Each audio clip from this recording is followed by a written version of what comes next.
Počinje film s dva moderna crna muškarca u njihovom fancy donjem rublju koji su prodani na aukciji. Oni su okovani na vratima, a čini se da se nalaze na tržištu robova. Nakon toga, film se vraća u prošlost kada je sve počelo. Film prati dva odvojena polubrata, Regisa i Joela Grosdeasiera sa zapadnih Indija, koji žive potpuno različite živote. Joel je crni muškarac jedne rase koji je tek izašao iz zatvora nakon što je proveo vrijeme zbog krađe torbice stare žene. Trenutno živi sa svojom majkom i 9-godišnjom kćerkom. Serijski je nezaposleni krivi rasizam za sve svoje probleme, posebno nezaposlenost. Međutim, nikada ozbiljno nije pokušao naći posao. S druge strane, Regis je mješoviti muškarac. Oženjen je bijelom ženom i ima 9-godišnju kćer s njom. Živi u bogatom gradu i dobro se integrirao u društvo višeg sloja. Regis je zaposlen u gradskoj vijećnici i radi kao pomoćnik gradonačelnika. Jednog dana, Regis prima poziv od svog strica koji ga obavještava da mu je otac umirući i da je to posljednja želja starog čovjeka da se sastane sa svojom djecom. Međutim, Regis ne pridaje pažnju svom očuhu, jer nije bio prisutan kada je Regis bio dijete. On tada odlazi na večeru sa svojom obitelji, ali njegova luda supruga prijeti da će spavati s drugim muškarcima ako ne posjeti svog oca jednom posljednji put. Ostavši bez izbora, on se nerado slaže. Sutradan, Regis leti u svoj rodni grad gdje živi njegov otac. Na aerodromu sreće Joela koji je također došao vidjeti oca. Braća, koja su bile izvan kontakta više od desetljeća, zaboravljaju svoje razlike i zajedno iznajmljuju taksi. U taksi pričaju i nadoknađuju izgubljeno vrijeme dok putuju do očeve kuće. Regis sve priča Joelu o svom uspješnom životu dok se ovaj laže kako bi prikrio svoje neuspjehe od srama. Kad stignu u očevu kuću, upoznaju svoju tetku i nekoliko polusestara. Ispada da je njihov otac lutao svijetom i imao odnose s bezbroj žena. To objašnjava zašto Joel i Regis imaju različitu boju kože. Starac se razveseli kad vidi svoja jedina dva sina pred sobom. Prije smrti, kaže Regisu i Joelu da će naslijediti veliko blago. To uzbuđuje braću, pa nestrpljivo čekaju da čuju o blagu. Međutim, na njihovo razočaranje, sve što nasljeđuju je dokument o emancipaciji njihovih predaka. Ovaj dokument je prenesen nekim robovima od njihovih vlasnika, za neki izvanredan rad ili čin. Izgleda da su preci Regisa i Joela dobili slobodu mnogo prije nego što je ropstvo bilo zakonski ukinuto na zapadnom Indijom. Međutim, ne brinući o simboličkoj vrijednosti ovog komada papira, oni se pocemevaju nasljeđivanju. Potom podsmješljivo trguju papirom pod odobravajućim pogledom sestre svog pokojnog oca. Kao što se očekivalo, to razljuti staru ženu pa odluči poučiti razmažene momke. Baca na njih vudu čini i šalje ih natrag u 17. stoljeće gdje je ropstvo još uvijek uobičajeno. U sljedećoj sceni, kada se Regis i Joel probude, shvate da su goli u polju, samo u dizajnerskom donjem rublju, i pitaju se što se dogodilo. Dvoje prestrašenih crnaca protrči pored njih. U tom trenutku stižu dva lovca na robove i zarobe braću Grosticer. Zatim su odvedeni na robovsku tržnicu i prodani Masiri Jourdainu, vlasniku zemljišta. Jourdain povjerava Joela na farme gdje će raditi pod brigom Henrya, brutalnog i duboko rasističkog nadzornika, dok Regis odlazi u kuhinje rezidencije. Uskoro polubraća otkrivaju da su zapravo putovali kroz vrijeme u 1780 godinu, kada je ropstvo još uvijek postojalo. Sljedeći dan robovi su prisiljeni slušati svećenika koji im čita lažnu Bibliju o tome kako crnci trebaju poslušati bijele. Ali pošto su Grosticerovi braća jedini osim bijelih koji znaju čitati, odbijaju se složiti s sadržajem. Regis čak iznenađuje svećenika čitajući mu jedan redak iz knjige. Kasnije tog dana, Joel kasni na polje i udari ga Henry. Umoran od Henryjevog mučenja i ponašanja, Joel bježi s farme, ali udari glavom u stup i onesvijesti se. Zbog svojih postupaka, pred svima je izbičevan. Te noći, Regis se poziva u ured gospodina Jourdaina, gdje se priznaje njegova sposobnost čitanja. Jourdain ga hvali kao pametnog roba i daje mu privilegiju da s Henryjem kontrolira ostale robove. U međuvremenu, Joel se liječi od rana kod ženskog roba Rosalie. Prošlo je samo 5 minuta od kad su se upoznali, ali Joel joj se već sviđa. U pravom trenutku pokušava je poljubiti, ali ga ona odbije. Rosalie zatim otkriva da je zaljubljena u drugog roba zvanog Isador, što razočarava Joela. Sljedeći dan Regis obavlja svoju novu dužnost i započinje naredbom i zapovjedanjem drugih robova da rade. Joel je šokiran što vidi svog brata kako se ponaša poput bijelaca i kritizira ga zbog sebičnosti. Međutim, Regis ga nije briga i nastavlja biti vjeran svojim novim gospodarima, a svoj rad tijekom dana prijavljuje gospodinu Jourdainu. Konačno, svi u bijeloj kući saznaju za Regisovu sposobnost čitanja i počinju ga ismijavati. Također se šale o tome može li svirati klavir ili ne. Na iznenađenje svih, Regis prekrasno svira klavir. Međutim, to rezultira da ga bijelci teško bičuju. Već umorni od svega, Regis želi napustiti plantažu, pa iduće jutro dvojica braće pobjegnu s plantaže tako što se tajno sakriju u kočiji židovskog čovjeka imena Isaac. Kad stignu do njegovog doma, Isaac im priđe i otkrije da je znao za njihovu prisutnost sve vrijeme. Braća mu mole za milost, ali na njihovo iznenađenje, Isaac im pruža velikodušnost i brigu, budući da su Židovi također žrtve diskriminacije. Uskoro stižu Jourdainovi ljudi u Isaakov dom u potrazi za dvojicom braće. No prije nego što ih uhvate, Regis i Joel se oproste s Isaakom i pobjegnu kroz stražnja vrata. Kreću prema obali gdje se ukrcavaju u napuštenu brodicu i isplovljavaju na otvoreno more. Ironično, prekrižili su se s brodom koji služi za prijevoz robova na aukcije i bivaju uhvaćeni i zatvoreni.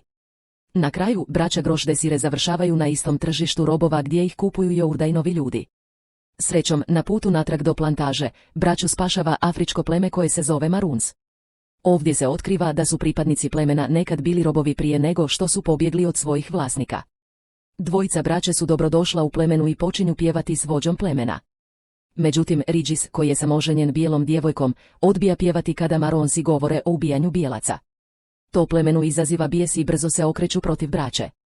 Srećom, Regis i Joel uspijevaju pobjeći od plemena i doći do sigurnosti. Sljedeći dan, dvojica se nađu na nepoznatom mjestu gdje vide svoju tetku koja ih baca u čarobni trens. Braća ubrzo shvate da je ona bila odgovorna za vraćanje njih u prošlost. Molili su je da ukloni čini i rekli su da će učiniti bilo što za to. U početku, stara žena odbija, ali kad braća nastave moliti, daje im nagovještaj. Kaže im da je jedini način da se vrate u sadašnjost da ponovo dođu na plantažu i ponovno spoje svoje pretke, Izador i Rozali. Također im kaže da isprave grešku bez dodatnog objašnjenja.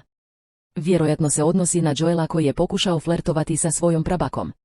Prije nego što nestane, žena im ostavlja svoju posebnu lulu i upućuje braću da je puše kad uspješno izvrše svoju misiju. Dok dvojica razmišljaju o načinima za rješavanje situacije, Joel se iznenada sjeti da je vidio kako se Izador oralno zadovoljava s drugim muškarcem. Također je snimio video incidenta na svom telefonu i pokazao ga Regisu. Upitan potez, Joel. Braća tada postanu uvjerena da je Izador homoseksualac i pogrešno vjeruju da je to greška koju trebaju popraviti. U sljedećoj sceni, Joel i Regis se vraćaju na plantažu. Pokušavaju pregovarati s gospodinom Jourdainom o svojoj kazni, ali ne uspijevaju. Umjesto toga, dobivaju žig plantaže. Zatim se vraćaju u svoje kolibe i počinju planirati svoj plan akcije. U međuvremenu, unutar kuće, bijelci slave vjenčanje kćeri gospodina Jourdaina. Vidjevši to kao savršenu distrakciju, braća organiziraju vlastitu zabavu za robove.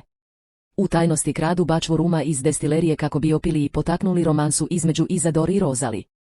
Međutim, njihov plan nailazi na prepreku kada Regis primijeti kako se Joel ljubi s Rozali zbog njegove opčinjenosti njome. Nakon toga, dvojica braće improviziraju i fizički pomažu paru u spavanju. Kada su to završili, uvjereni su da je njihova misija tamo uspješno izvršena i da se mogu vratiti kući kada god požele. Braća odluče osvetiti se bijelcima. Zatim ulaze u kuću naoružani, gdje ponižavaju svakoga. Joel ljubi kćer Masir Jourdaina, dok Regis počinje uništavati namještaj i čak udara bijelog čovjeka. Naglo, Henry upada u sobu s pištoljem i prijeti braći. Ipak, Regis i Joel ne pokazuju nikakav strah, već nastavljaju koristiti cijev. Nažalost, kada ga puše, ništa se ne događa. Izgleda kao da je čarobna cijev koju im je dala stara žena zamijenjena običnom. Kao rezultat njihovih dijela, zatvoreni su u kavezu i osuđeni na smrt idući dan. Te večeri, braća postanu emotivna i počinju razmišljati o svojim životnim izborima. Regis govori o propalom braku, dok Joel priznaje da je siromašan i bez posla.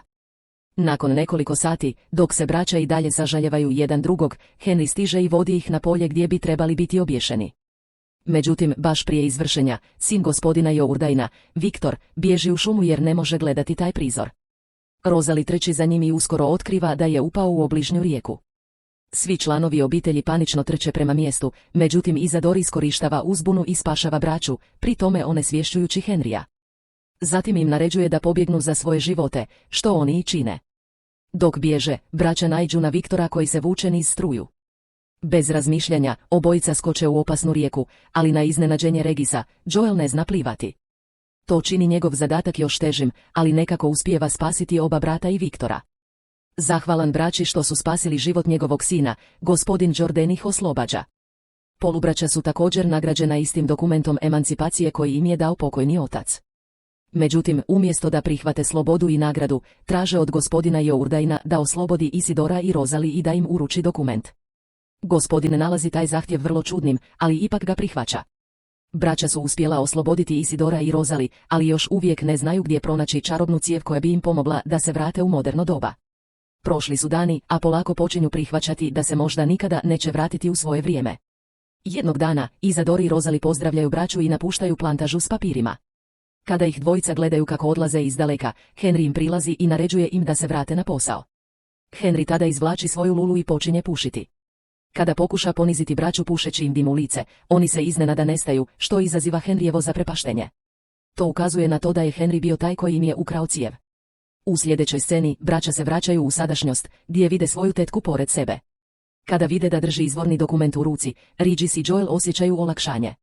Prođe nekoliko mjeseci, a Joel pronalazi redoviti posao na gradilištu, gdje se i dalje žali na minimalnu plaću i to što je crnac. U međuvremenu, Regis se vraća na posao u gradskoj vijećnici. Jednog dana, kada je spreman napustiti svoj ured, pozdravlja gradonačelnika, koji izgovara rasističku šalu. Regis više nije osoba kakva je nekada bio, odlučuje se suprotstaviti gradonačelniku prije nego što odluči otići.